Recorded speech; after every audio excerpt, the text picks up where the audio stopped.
Ascom Confcommercio Treviso dice basta ad una situazione che va avanti da troppo tempo, nella quale le istituzioni non hanno trovato le soluzioni adeguate, una situazione nella quale l'uso di servizi pubblici quali quelli del parcheggio sono limitati, così come è limitata la proprietà privata del Parco del Negro.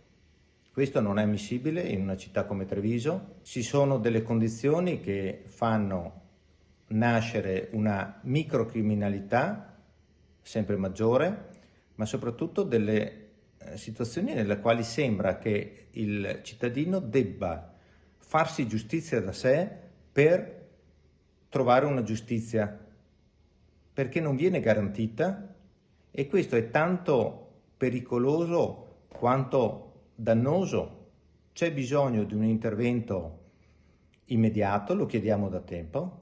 Si valuti anche all'estensione della zona rossa anche al Parco del Negro, c'è bisogno di un presidio costante, c'è bisogno che queste persone vengano allontanate. Il Parco del Negro non è un albergo, il Parco del Negro non è un ricettacolo di criminalità.